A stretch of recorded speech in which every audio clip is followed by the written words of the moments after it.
Well, that's what I was trying to do before I was disturbed by that fishy. And that was on, wait for it, dead frozen maggots. And I should have probably opted for the glasses, so... He's right by me. God, I'll lie, you must see that. Got him. That's it. I think he actually might go about 13, that one. A sort of straight waggler. Got 3 BB on there. Ah, he's come off. Yeah. Then you do have an inline version. They're drinking all your profit down there. I think so. Too much tea. They're getting a caffeine rush, yeah. I imagine. 13.10, I thought so.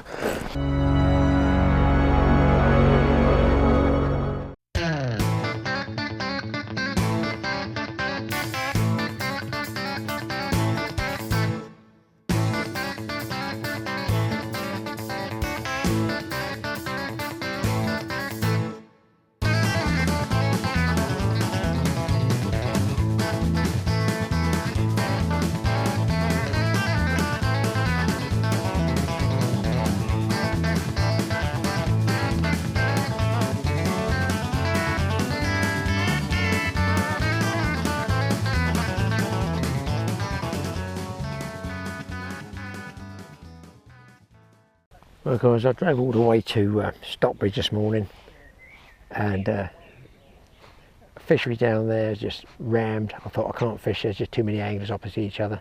So I thought, where can I go just to catch a fish? So I come back to Watmore, good old standby, it's not far from me. And this one's rammed as well. Plenty of anglers out there.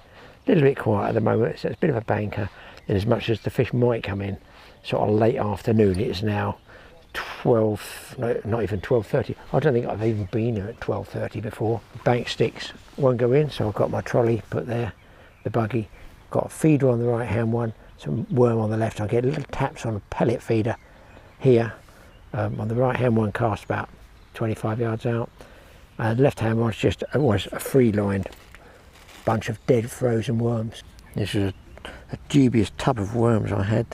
Obviously were good worms, but they're all dead, they're all frozen. I put the whole thing in the freezer and chuck a few in close and just see if they might get a perch. You never know, might get a perch, might get a carp on them. So it's one of those days just trying to catch anything at all. But I figure with the sun up there high like that, it's going to be a little bit slow. I've got the brolly up behind me, trying to keep the cameras and a bit of bait cool. Nothing much moving on the top, 1 or 2 out there just cruising. I'll put some bait down here. You guys probably won't see it, but there's some ground bait down there. I've seen one fish come in and move out. So they haven't come in yet, but they might do in about 2 hours, 3 hours. But look at the water iris here. Beautiful colours in it. This is the peak time, end of May, start of June, coming out like that. Fishery looks really, really good. Some guys, you know, catching around the edges. Considering the number of people fishing, probably a little bit slow, a few silvers coming out. But if it gets hot tomorrow, they might start spawning. People on various different methods here. But it's nice and still anyway, it's a nice day. So I'm using all my old freezer clear out stuff. Bread, casters, sweet corn. Everything's been frozen down. Got bags and bags of it. These are just leftovers. I never know why people actually don't do that. And you know, freeze down the bait from their bait tins. There you go, that's from a session. Probably a good half a pint of maggots there.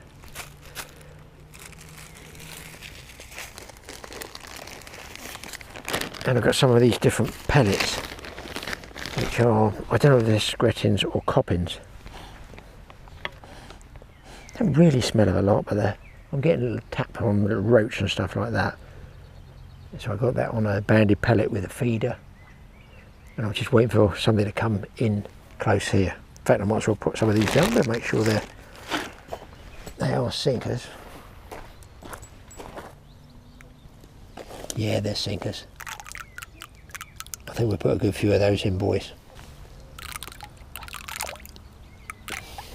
Now if I bait up out there, I won't be able to see the fish come in, so I want them quite close. I think there's actually somewhere around 30 plus cars in there today. So it's probably about the busiest I've ever seen it. Well, I've got some form of fish hooked up here on the pellet. It started off as a roach. If it's a roach, it's quite a nice one. I imagine it might be a small carp. What is it? It's nothing. It came off. Wait for this. I've got my feeder back. There was a fish there. And then I've got somebody else's method feeder there. So I guess that's a big lump. I guess it doesn't count as a blank, does it? But there was a fish on.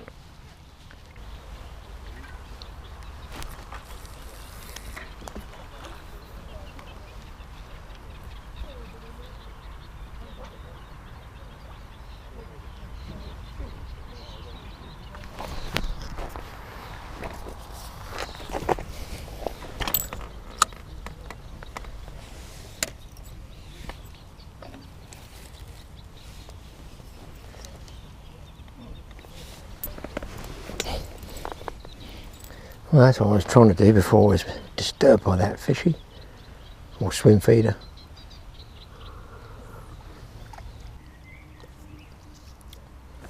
Well, I decided to float fish just down close in there, guys. Rigged up a small waggler. I bumped one good fish off, and I've got, if I don't lose it, get it straight in. Yeah, a nice looking roach there. Get him against that blue sky, look at that. Nice looking fish. And that was on, wait for it, dead frozen maggots. Anyway, save the blank.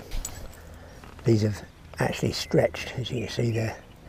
But do they mind? No, not really. I'm just about 4 feet deep there. Barely rod length out. It's quite deep here at Watmore.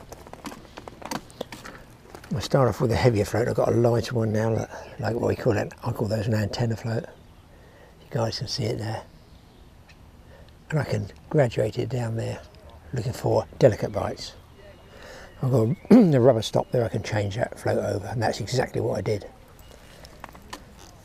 Let's try again. Slow bite, very slow bite that one was. Fresh ones will be better, but these are free. When I say they're free, obviously paid for them. Paid for them originally, but got to get your money's worth. And then inside I'm feeding just down here. I did have 2 carp coming down there.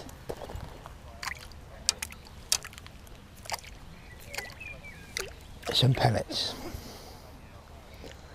All quiet though, generally. So in the winter here, you get some very, very good roach fishing, and if anything, I'd say they're more aggressive takes. Probably in the heat of summer, when it's warmer, well, it's not actually hot at the moment, it's warming up, but then you get a sort of a slower bite, much slower take.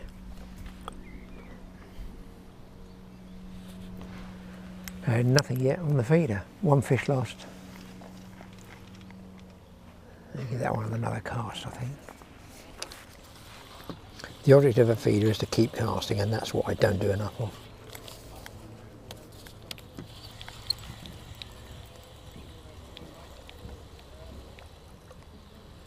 There we go. Pellet still there. I could change it, but can't be bothered. So what I'll do is push the feeder in here, fill it out with all that gunk and rubbish I got, and just flick out the loose just over the side there. You never know what's going to come in later on.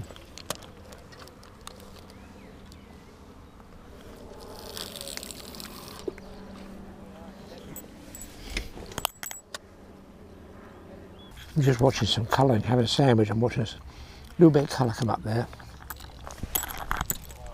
And there was in fact small carp, about 4 pounds. Digging around in these, stirred it all up. Hopefully 1 or 2 are coming later.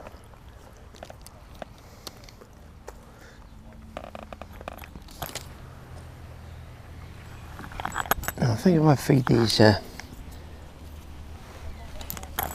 maggots in close,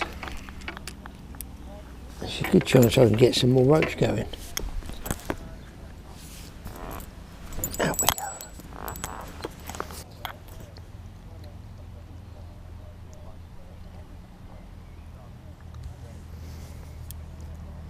See now, although I undershotted that float there, the wind just dragging it and the bait's tripping on the bottom just pulls it down one or two extra segments that's marked on there. So I can still actually see the float, just the tip of the float there.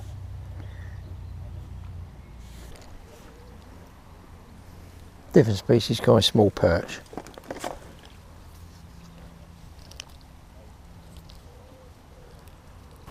There. It's what we always used to catch as kids years ago. Nowadays, we used to start on those at the age of about 5 or 6. Now they probably start on double figure carp and boilies. There's carp right under my feet, boys. Right under my feet. I've got to hang the float up in the air.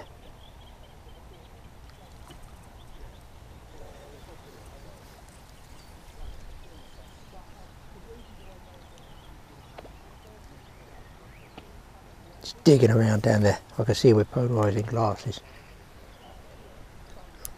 I've got a tiny piece of worm on. Now whether he's eating the pellets or the bread or the maggots is unknown quantity.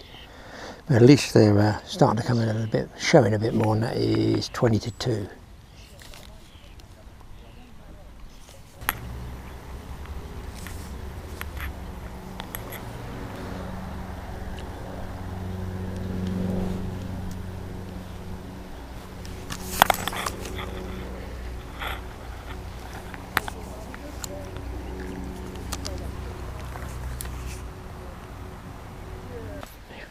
Well, it'd be nice to pick a couple more nice roach off, you know, like good sized ones like this. And then maybe a carp or two off the inside here. Nothing on that feeder at all. A few bangs, but absolutely nothing of consequence. But there have been carp moving in here, so I'm going to have to start putting a bit more bait in there now. Right guys, I've got some serious 2-inch of throw-ins in this swim down here now. There are some decent carp in this. I've got a bigger hook. I've shallowed the float up, and I'm hopefully going to just lower it down there. They've stirred it up so much. Oh, that was close.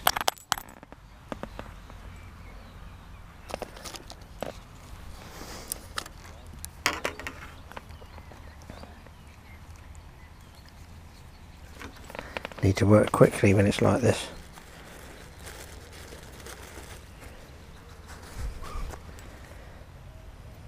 Come on, come on, come on. Panic, panic, panic. Because they've clouded it up, you see. Think they've gone. No, there's one there. Quite big.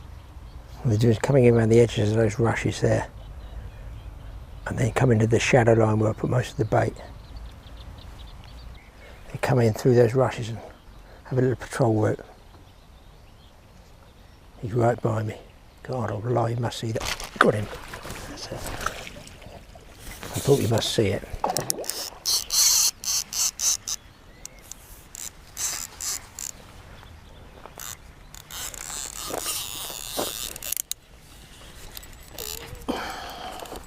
Let's get this one out of the way.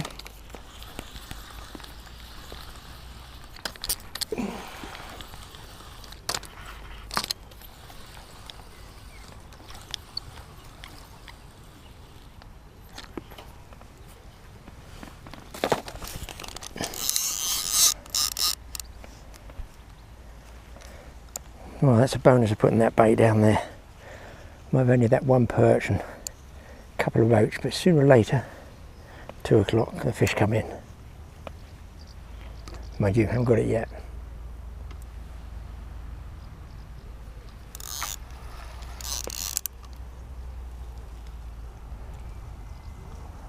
What a pleasure, I have to say. No planes at all up there. Absolutely clean sky. And quiet. I mean, boy, our man out there is going pretty well.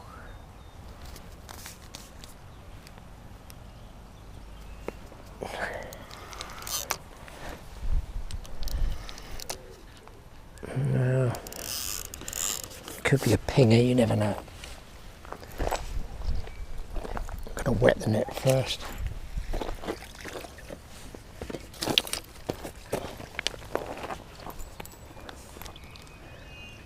It's about £5, I think. It's nice to get it on a float.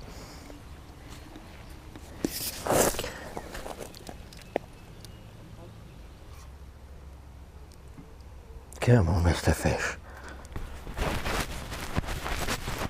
Ah, he's come off. Yeah, I did have a sort of feeling about that one, I must admit. But there you go, nearly but not quite. Now this fish I haven't seen at all. That's probably a £5. Oh, he's going well. Oh no, he's better. He's better than a £5, I'd say. Sixes. I'll settle for anything at this stage. Yeah, I was fishing the feeder. I thought, well, all that ground bait tumbling down might have brought something in the area. So I figured might as well try a cast out there.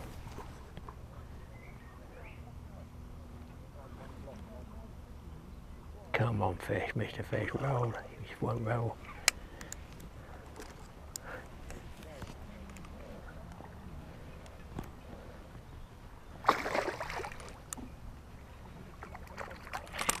Common carp, this one.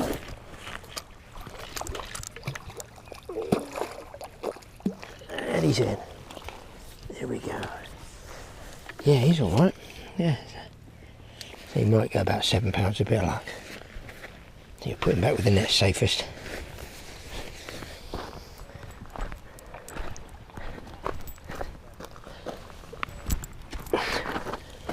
Well, that was a result. Cast further out, and there he goes. Perhaps I should do some more casting out there.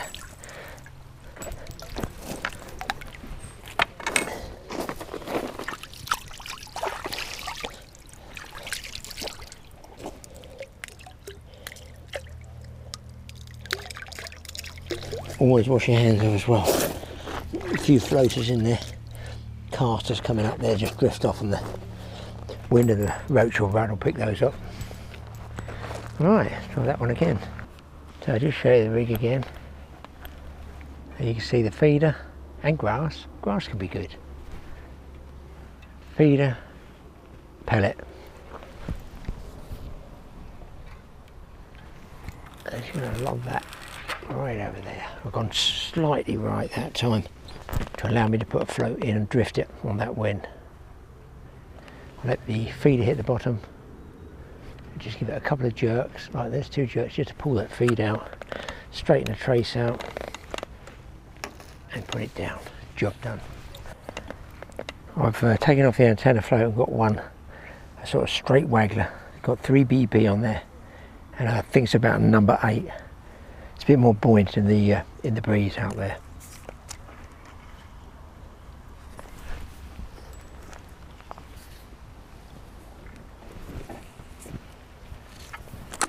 I'll cast out. I can't afford to sink it too much because it'll pull the bread off. I want the bread sinking about 3 feet down. You guys want to see the float, but it's straight out there. I think I've seen a good fish. Oh, I've gone across my own line. Just in front of these rushes.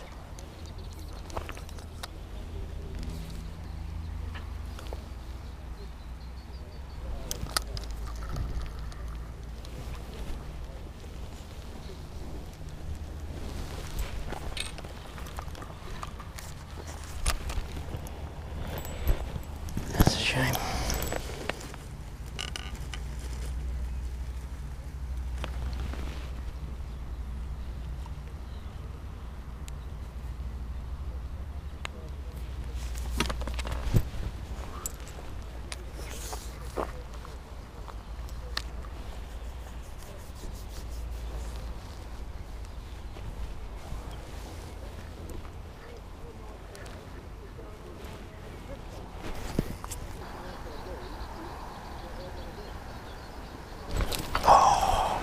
Missed that one. How did I miss it?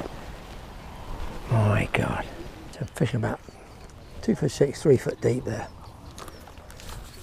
The thing is, you've got to allow for the weight of the wet bread pulling the float down, which you will do. You might have to undershot the float a little bit.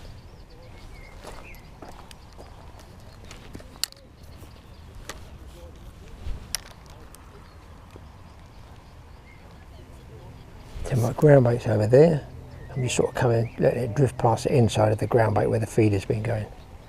Maybe a little bit farther would be better.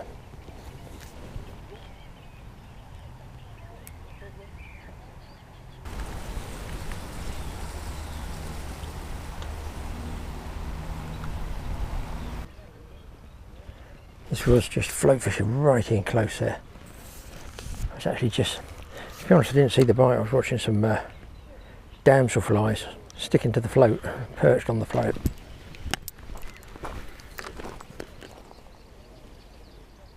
I'm hoping this might be a decent fish because one was coming in, it was about 8-9 pounds, and I haven't seen this fish.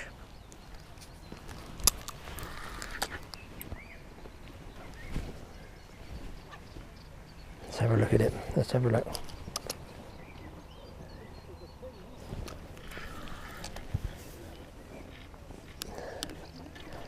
Might be a decent one. One would do. On the float, a fish is always better, I feel.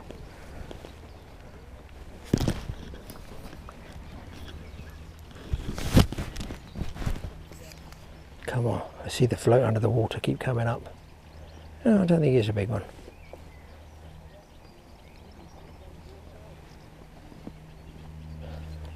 He's a good bin in a rod. So I'm off beach fishing tomorrow, hopefully. Trying to get smooth hounds. Trying being the emphasis word, might do a night fishing trip. Might do a total all-nighter. The freshwater lakes are so busy.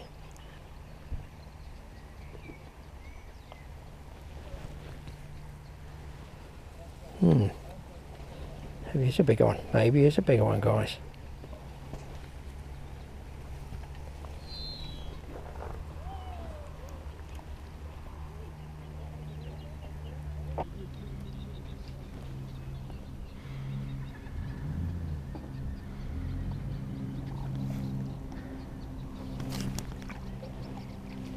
That's a common. I thought it was a mirror.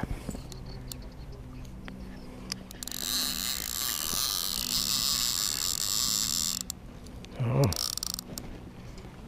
everybody going the other way.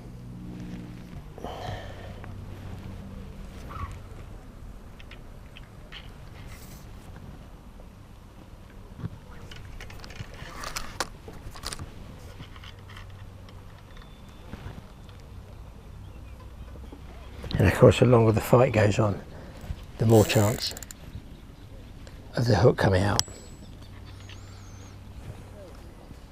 Hopefully patience pays.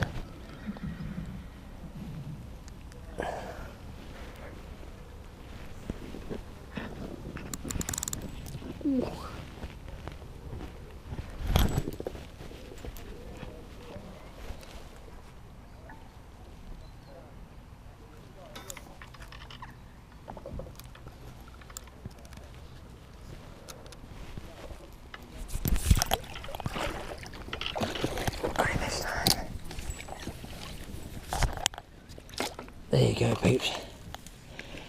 It's going to be pretty close to 10 pounds, I'm guessing. I don't suppose for a minute he's going to hold still, but there he is. I guess he's going to go about 10, 12 pounds, something like that. Really good scrap on that Avon float rod though.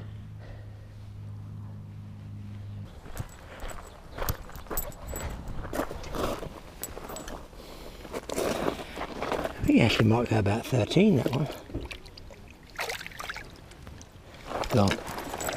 Result. Well, good job. I changed from that other fishery.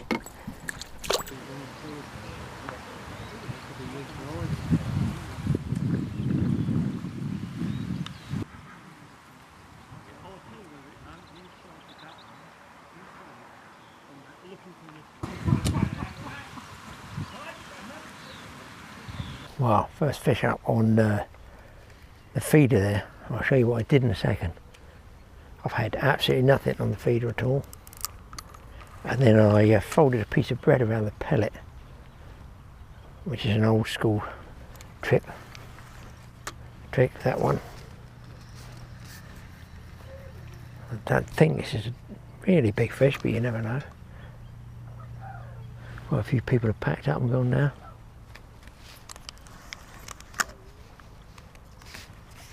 There we go.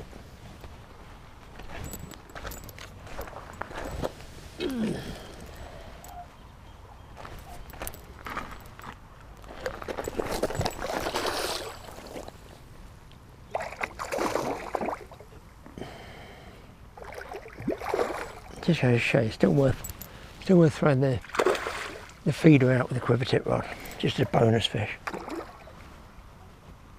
Wow, now he's fighting. Come on, babe.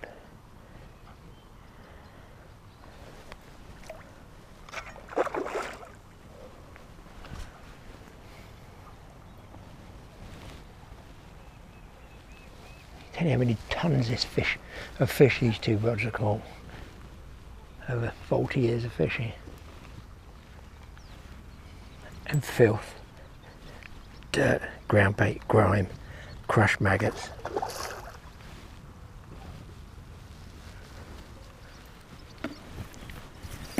The wind right up there, they call those mare's tails.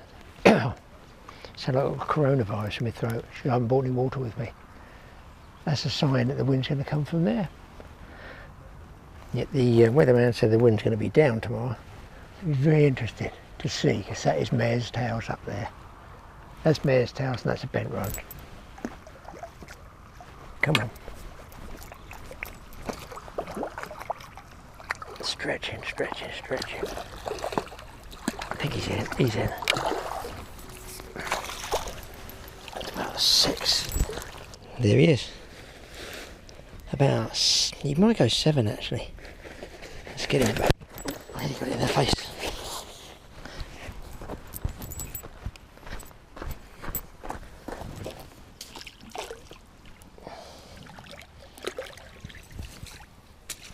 So simple. I'll fill the feeder up. Okay. I've got about 3 fills left. There is my banded pellet.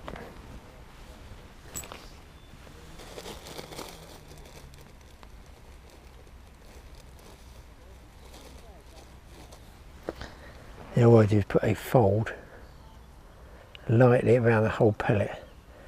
So a big fish could take that like it just did. If it dissolves by a small fish, they got the pellet underneath. Ordinarily if I fished feeder and flake and they nibbled away on the flake, I wouldn't know whether it was on the hook or not. Try again. So you got it. Feeder and flake where the pellet is underneath the bread.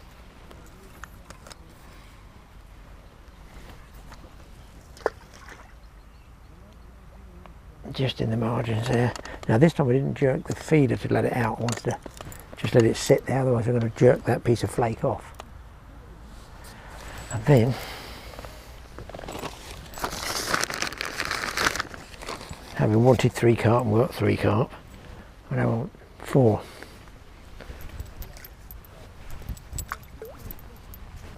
Well, people, I've got another fish on here. I had to dive to grab the rod going in. I just laid it down, put the float about 2 feet out, and it was on the way. Very, grabbed it right there, just as it was about to go off into the water. It's not a bad fish, this one. And that was on the float. Now, I've only just switched the camera on. It doesn't look looks like a mirror. It doesn't look a particularly big fish, but you never know. It looks like an 8+er. Still going. Actually fighting it sitting down. The laziest man going.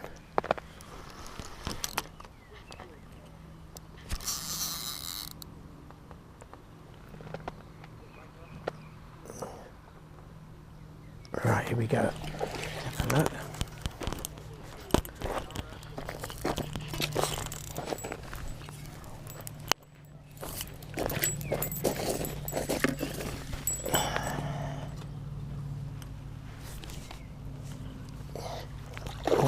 mirror, that one. He is a goodie.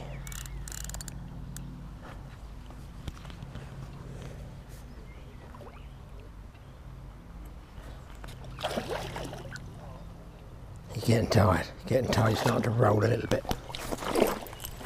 I think we got him in. Yeah. That could be close to a double, guys. Let's have a look. You can see the hook is just on the edge. There's the hook, hooks out. Saves a lot of hassle. Oh yeah. I wonder he gave me a good scrap. It's got to be a double, this one. 13.10, I thought so. Do you know, I think that other one was, that I thought was 13 was bigger. So we get one quick picture of him. Quite a nice looking one, this one. That's about as good as it's going to behave itself there. So 13.10. Nice on the float, just close into the margins. He's behaving himself, so get him straight back. There he is. Nice guys to get a double. Just let him recover a bit there.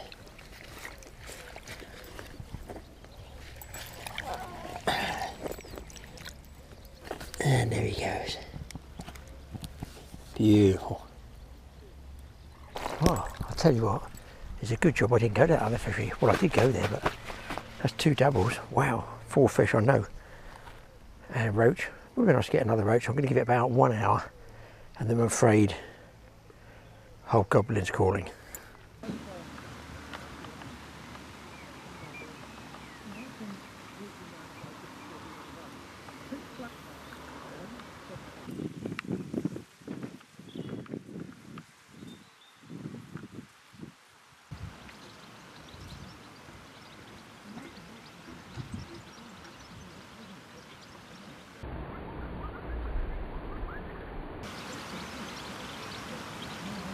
Right, I just had another one on the float close in. Didn't see the fish. This one's a mirror. That one there. That one's 11.10. So that's 3 doubles. That's a really good session. I don't think if I'd gone to that other fish I would have got these. Well, let's get it back. Do you know what's just about 1 cast left of me, I think. Oh guys, must be the lucky float today. 14.6. Not the world's greatest mouth, but let's turn him around. You know, you get one of these fish, you think which is his better side, and you're hard pushed to find one. But over 14, pleased with that one. 4 on the float, all doubles, and some other smaller ones as well. Believe it or not, this was on the last cast, which means that's right. I've got to have another last cast, haven't I?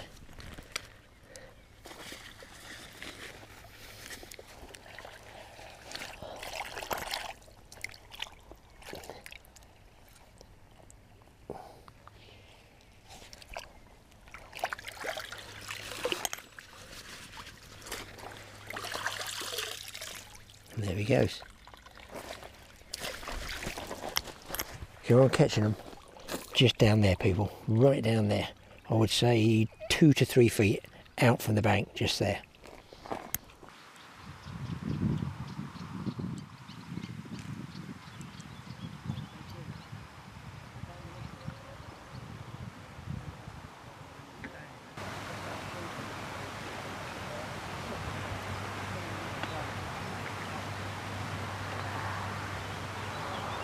Well, the last cast went back in here. And it just lasted like 15 seconds. So I'll see the fish go away. I think it's a common carp. It looks a halfway decent one. I wouldn't like to say anything rash like I could get 5 double figure carp out of this, but it did look a good common. And it's going well. Float fishing, literally down there. Totally out fishing the feeder. going to be a close run thing. I will settle for 4 doubles, certainly. Come on, babe.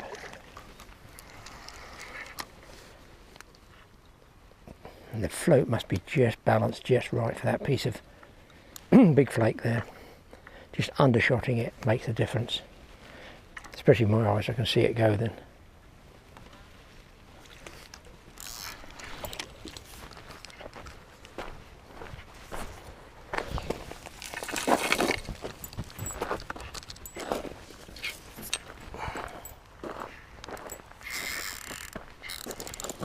What a session, who'd have thought it? Well, I thought I might pick up fish here, but absolutely quite surprised by the size of them. I would say this is borderline 9s.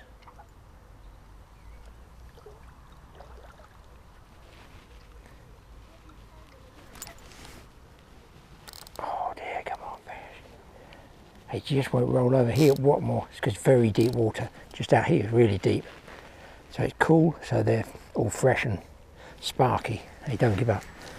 It's like a little tuna. Oh yes please. I think we could do the five on a float. That's a long time since I've had 5 doubles on an even rod on a float. I can tell you in a row. If I can get it out. I just said that. He's now going nuts. Oh, come on. Yes, a nice fish, this one.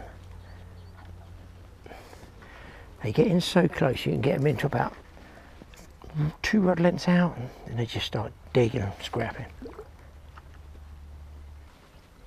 The trouble is, keen, I could probably pop it off if I pull too hard.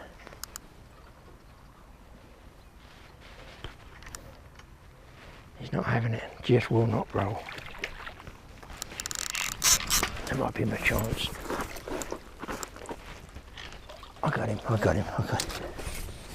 Yeah. Oh yeah, he'll do. He'll do, guys. I reckon.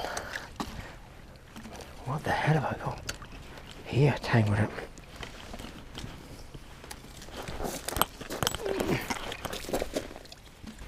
He might just go the right side. Nice big tail on it. He's going to go this one. Read it yourselves. 12, 4, 6, 6, 12, 6. 12, 6, that's alright.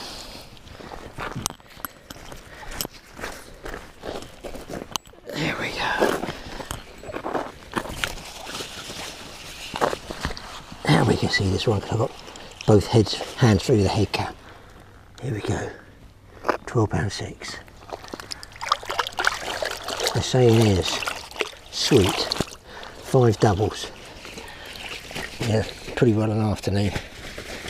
Started about 12, all on the float. So there's a guy that's doing the damage, that float there. And I was just about to, only people in England know this, pick up a penguin. And I just about managed to pick up my rod. I like that one. I'm eating that in a minute if I get a chance.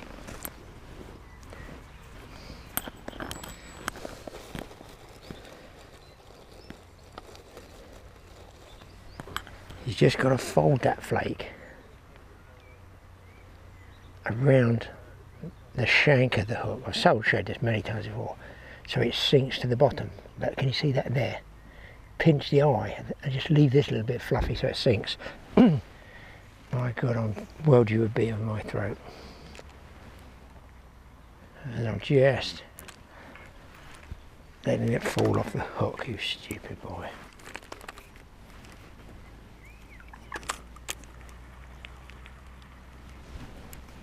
I think I've actually had a take on that feeder.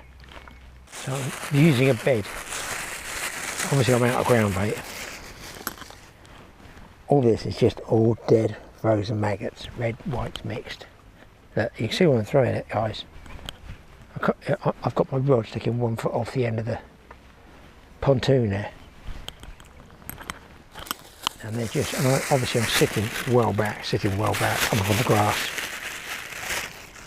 Just enough so I can see the float over the edge.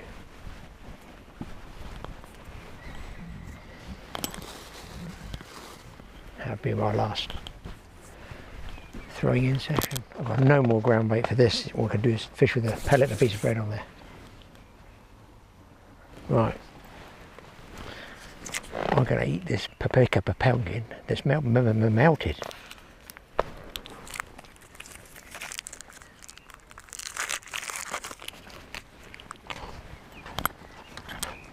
Well, listen, that was a cracking little session on an Avon rod and a float fishing in close. And now, I did use the feeder and I didn't do that great with it, did I? Well, let's go into Grant's Tackle Up, who's going to give some tips. Give you guys, the beginners, some tips on maybe how you can set up with a feeder. Okay. So what you got for us then, Grant? Right, so Graeme, we've got today some of the feeders that are the most common popular ones. So one of my most favourite feeders that is out there is just a black cap feeder by Camazan, which everybody knows is a standard maggot feeder. And just open the cap out, fill with your maggots. Would you call that a block end, would you? It is or a block. Really? Not really, because you'd have obviously both ends and you plug them on the block ends. So that would be for live maggots? Live maggots, yes. So that's the idea of the holes. Sometimes people also maybe take the holes over to slow the feed coming out, so the maggots come out a bit slower if they're coming out first. Normally somewhere with a bit of flow or something like that, they draw out quicker. Do they actually come with different grades of holes in there? So, do you know what I mean? Some do, but if you look at the majority, I've got a few different feeders here, they are similar sort of size holes. Oh, I see, yeah. So you'll have some feeders that have more holes, some that have less. So obviously if you want to slow your feed down, that's why you'd cover the holes up. Again, if you look on these, a slower feed designed at a river, because they're flat end on the bottom. I'll open up there and show you. And then there's less holes on it, so they come out slower at the feed and not so quick with the water flowing. So this would be more maggots, loose feed? Yes. Or not so much ground bait feeder? No, so that'd be a maggot feeder. So a ground bait feeder would be something like this, which is what we call a grip mesh feeder, and these are done. And they got spikes on the inside. That's it. So you see the spikes inside. They're quite sharp. So. Oh, that's if you hold it like that, guys. Look there. I can see it against that white. There you can see those spikes in there. And that's helping to hold the ground bait in there. That is it, so it's to grip it. And then there's different variations in it. In fact, you get a bigger feeder, a larger feeder for baiting up, and then different weights. As you can see, that's a 30 gram medium feeder, a grip mesh feeder by Drennan. Quite a slim line weight, which sits on the bottom. And these are their new versions, which are the heavier weights, which are fine. Well, they sort of a thicker weight on the back. That's it, a thicker weight. So that's a 40 gram small, whereas you can see the difference in the sizes, and that's a 30 gram large. Won't make any difference for the rivers or lakes. You can use these for both. Right, so here we got here is a distance feeder, which is the weight is on the bottom. You can get some that have interchangeable weights for casting further, or heavier weight, smaller weight. What do they clip on or something? So these go on your line, but they will go on a clip link. So let's just say on a distance setup, a bit similar to, bit different to this one, but you'd clip it into some sort of device like this with a safety link, and that would clip into there. So it can rotate around that arc there. And it's designed that the weight's on the bottom for the way you cast it. Yeah. It will launch and it always lands this way, dropping. Which and the ones that do different weights, how do they change?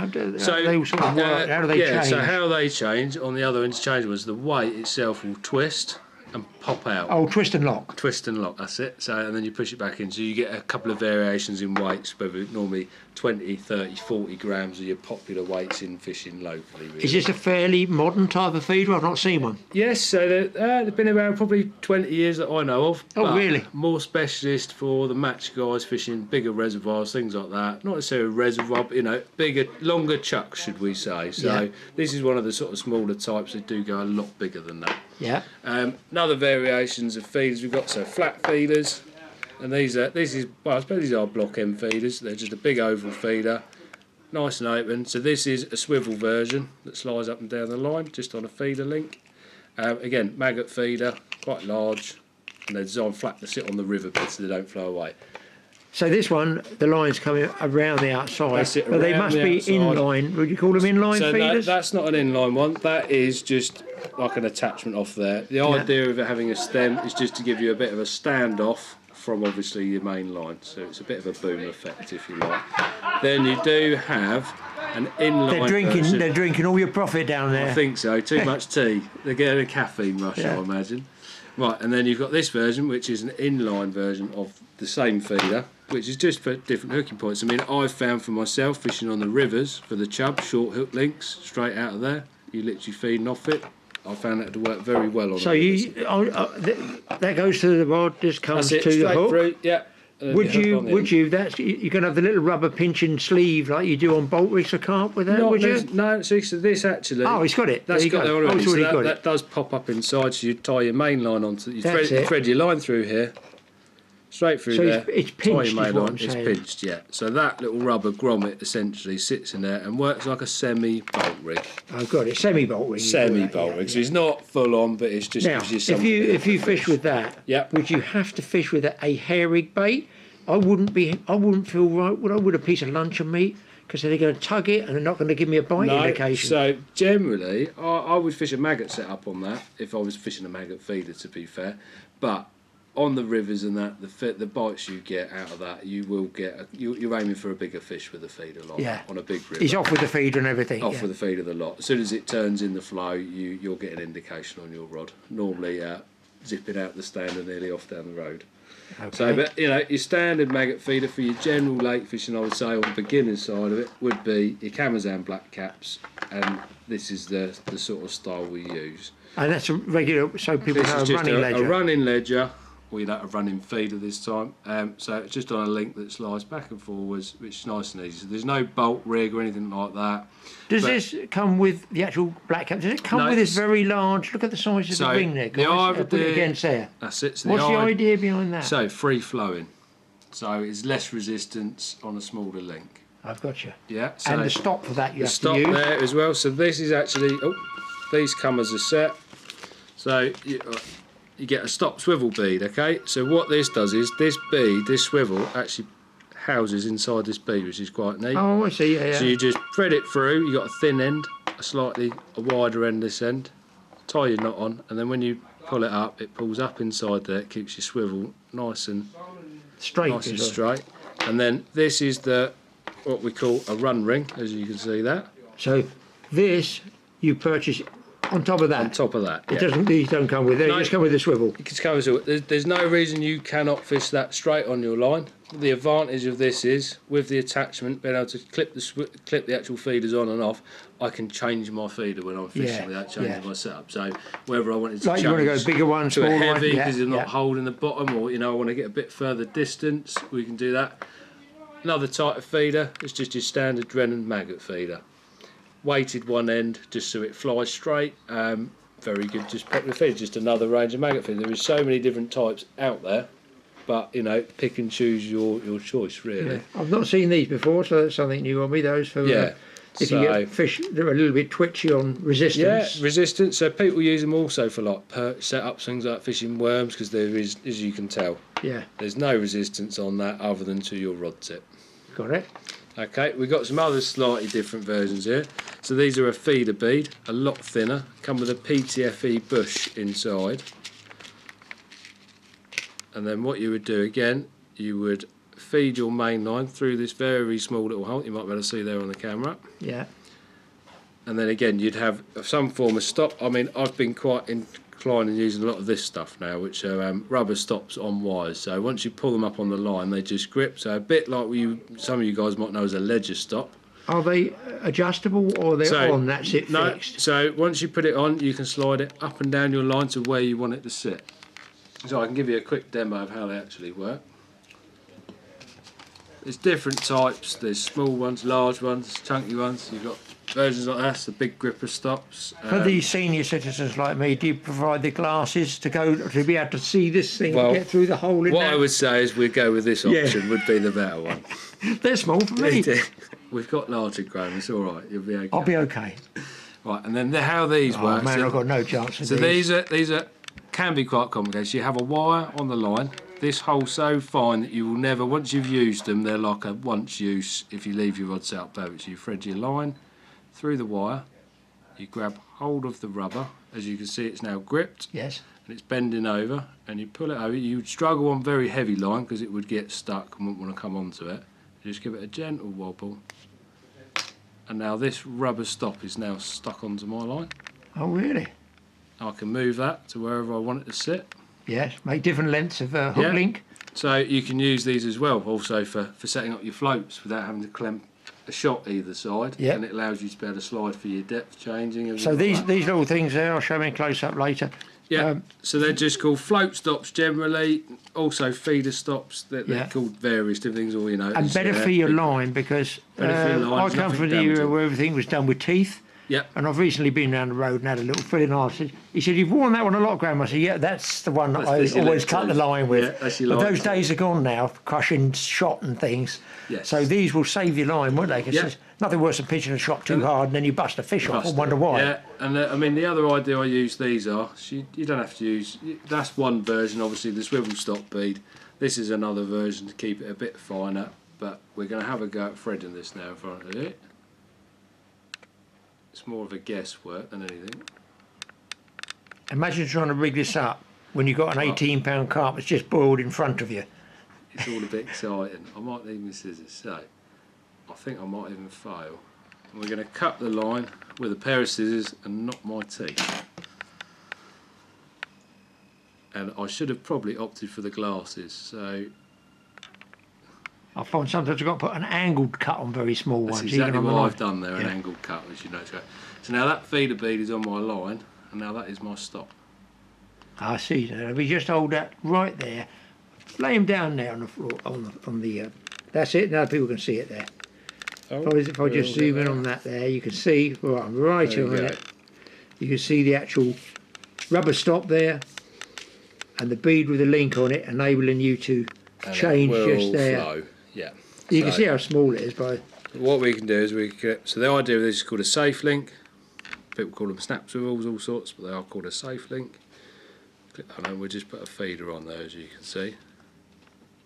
Oh, and of course you can use bombs as well. You could use a bomb. So that's the beauty of having the feeder bead or the run ring attachment, is you don't have to change your whole setup. You can literally clip this off and switch to a bomb, to a feeder, to a ground bait feeder, to whatever you fancy really. So, and then the idea, that's very free flowing on that PTFE bush. It doesn't grip at all. When there's no reason you cannot just go straight with your feeder straight on the swivel onto the main line. I always prefer a link of some sort because I can just change it. Now you can fish, so people know, beginners and that. You could have this whole thing all the way through as your main line, or you can put, let's say, another swivel there and have either a hook link to something you want to put on yourself, or you can buy a shop bought one, can't you? Yeah, so we have options like this. You either get your single package of hook, obviously you can have a mono, you can tie your own hook lengths up, or you know, we do ready done versions tied here. This is just one version of many we have in the shop by all various and those companies. go a bit glary there. It's size 14. So it's a size 14 with 5 pounds line, and that is a 6-inch hook length, which is obviously this length. You'd say that would be a standard for feeder for beginners? Yes and no, so it chops and changes. Some of the feeder rigs would probably, I would say 12 inches is what most people start with, and I would suggest if you buy a slightly bigger hook length, you can always trim it back. That's true, yeah. You got the best of both. Can't make the short one longer, can you? No, exactly that. So gives you best of both options really. And then we're moving on to what do we use in feeders. That's it. What goes inside these things? So we've got different types again. So obviously maggot feeder for that, and then we use different ground baits. And you will see most ground baits now are very good in the fact that they tell you what you can use them on. So a method feeder, you can use it on your normal cage feeder, or just a straight lead and you're feeding over the top. Now I use cool stuff. Yeah. I use anything basically, but I mean that looks to me very, very fine, doesn't it? It's very fine. So Thatcher's is more of a fine one, but the finer content generally is to do with being stickier. So anything that says it's got a method sort of on it, as you can see on this particular brand, is method mixes on here.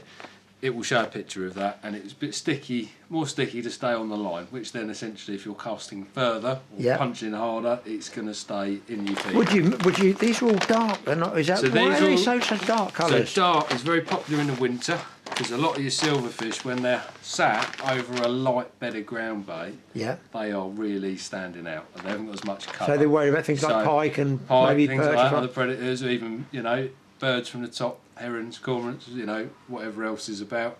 But generally, if you say like the match anglers who fish a lot in the winter, Sure. will be on a dark ground bait. And even like at the moment, it's horrible weather out. That's why I'm filming in here. Yeah. The water's cold, the rivers are out. That's as we're talking at the moment, season shine the rivers. Yep. We're coming just about going to creep into spring.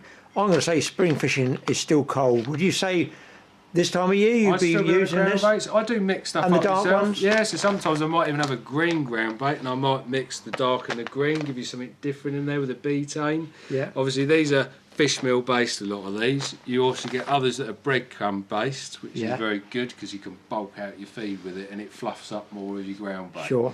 So, you know, maybe there's something we could show you one day with the ground bait and the riddles and how to make your ground bait create air in it, which makes it easier that when you squeeze it fluffs up and it stays together. I've seen, and it's much nicer. I did watch some of the match guys over at Watmore once, and one of the guys had, I forget what it was, a greeny coloured one, and when he threw little pellets of it, it sunk to the bottom, it popped up like oil after 10 minutes later. Yeah, so bits of oil coming out of it, you know? so you also get ones called explosive feeders that have content in it that will just bubble and pop away and you'll see it come up and down.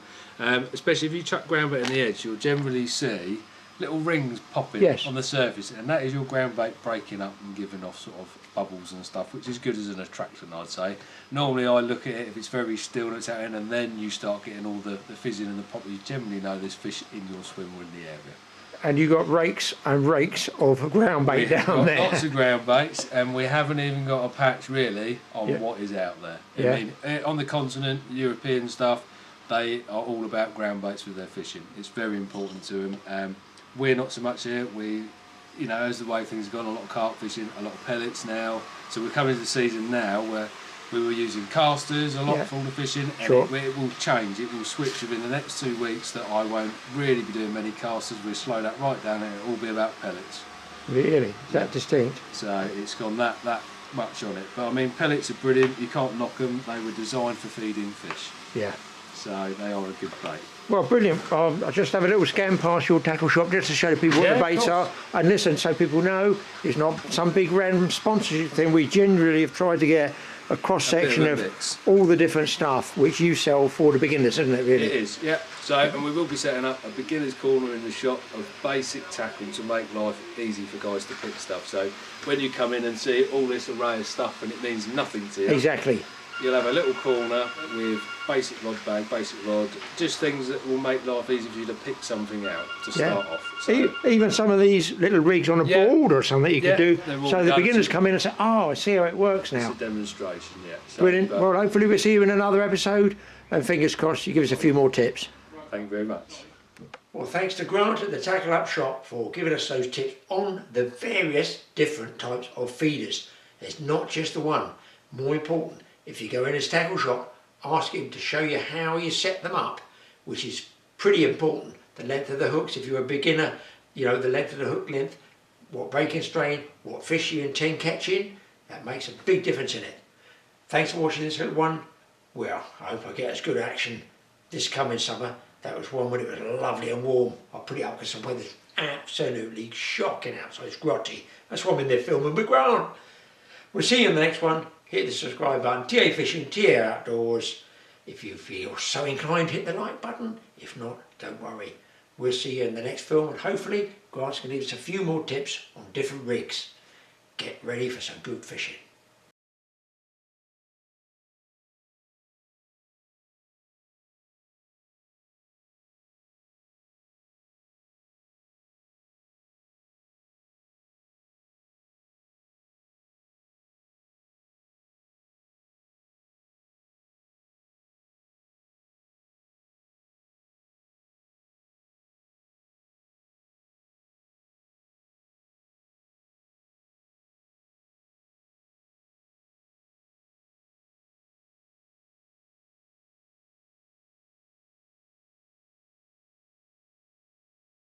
Well, that's what I was trying to do before I was disturbed by that fishy. And that was on, wait for it, dead frozen maggots. A sort of straight waggler. Got 3 BP on there. Ah, he's come off. And I should have probably opted for the glasses, so... think it actually might go about 13, that one. Then you do have an inline version. They're drinking all your profit down there. I think so. Too much tea. They're getting a caffeine rush, I imagine. He's right by me. God, I'll lie, you must see that. Got him. That's it. I thought you must see it. 13.10, I thought so. Now if I bait up out there, I won't be able to see the fish come in, so I want them quite close.